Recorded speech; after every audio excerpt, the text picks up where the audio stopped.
Hello အားလုံးပဲမင်္ဂလာပါခင်ဗျာဒီမျက်နှာချက်နဲ့အိမ်ဝင်လှဆင်လုပ်ငန်းတွေအားလုံးပြန်လည်ကြိုဆိုလိုက်ပါခင်ဗျာဟုတ်ခုလက်ရှိဒါကျွန်တော်ရောက်ရှိနေတဲ့ site လေးရပါတော့ဒါတထုံမျိုးနယ်ကဒါဈေး6ပေါ့နော်အောက်ချမ်းသာ6လမ်းနဲ့9လမ်းကြားပဲဖြစ်ပါတယ်ခင်ဗျာဒီ site လေးရဆိုပေါ့နော်ဒါကျွန်တော်ဒီနေ့ဒါအင်ရှင်ကိုအနှံတော်မဲ့ site လေးပဲဖြစ်ပါတယ်ခင်ဗျာဟုတ်ကဲ့ဒီ site လေးမှာဆိုဒါကျွန်တော်ဘာတာဝန်ယူပြီးတော့လုပ်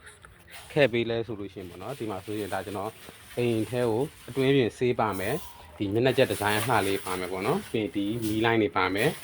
ကြွေပြားပါမယ်ခင်ဗျာကြွေပြားပါမယ်တကားဆေးလည်းပါတယ်ခင်ဗျာနော်တကားဆေးပါမယ်ဒီဒါကတော့မျက်နှာချက်ဒီဇိုင်းလေးပေါ့နော်ဒီဇိုင်းလေးပေါ့ဒီကောင်တွေကတော့ဒါကတော့ဖျားကန်ပေါ့နော်ဒါဖျားကန်ဒီဇိုင်းလေးပေါ့နော်ဟုတ်ဒါကျွန်တော် light ထွေးလေးတွေပဲပေါ့ဒ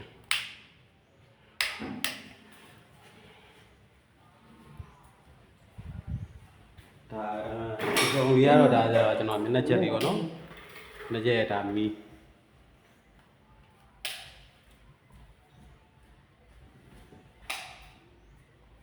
မျက်နှာချက်မီလေးပေါ့从那嘛啊，是够我连我看不。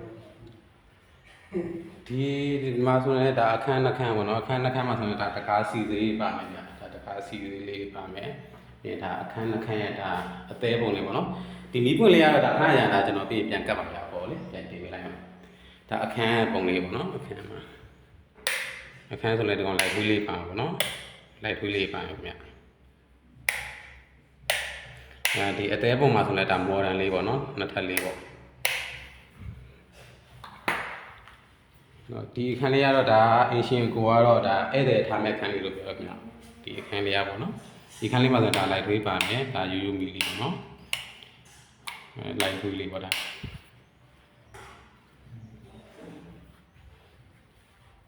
နောက်ဘက်ချမ်းမှာဆိုရင်လည်းဒါကျွန်တော်ဘာလုပ်ပေးထားလဲဆိုတော့နော်ဒီမှာကျတော့ပေါ့နော်ဒီနောက်ဘက်အခန်းလေးကိုဒါကျွန်တော်အကောကကျွန်တော်အတက်ထဲမှာပါပေါ့နော်ဒါမှဒါကျွန်တော်ကမြေတားလက်ဆောင်နေနဲ့ဒီနောက်ဘက်အခန်းလေးကိုဒါကျွန်တော်ဂျက်စင်ဘုတ်ကပ်ပေးတယ်ပြီးလို့ရှိရင်ဒါစေးတုပ်ပေးတယ်ပြီးလို့ရှိရင်မီးပွင့်တွေမှာထည့်ပေးလိုက်တာပေါ့နော်ဒါလက်ဆောင်နေနဲ့ပေါ့နော်ဒါကျွန်တော်ထိန်တစ်လုံးလုံးဒါ stock အများကြီးထားရတဲ့အတွက်လေဒီနောက်မှာဆိုရင်လည်းပေါ့နော်ဒါဒီဒါအနောက်ဘက်ချမ်းပေါ့နောက်ဘက်ချမ်းအတွင်းပြင်ထားစေးဒါမျက်နှာချက်တွေပေါ့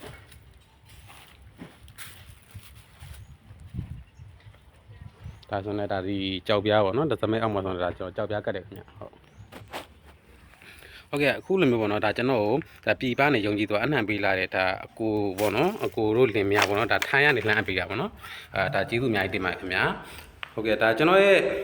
ဇင်းမျက်နှာချက်နဲ့အင်ဝင်လာစဉ်လုပ်ငန်းလက်ရလေးကိုချိန်နေတက်တဲ့ဆိုတော့39ဖုန်း9 363ထင်းလေးကိုတိုက်ရိုက်ဆက်သွယ်စုံစမ်းမေးမြန်းနိုင်ပါတယ်ခင်ဗျာအားလုံးပဲမင်္ဂလာရှင်းနေရလို့ပန်ဆိုင်နေကြပါစေ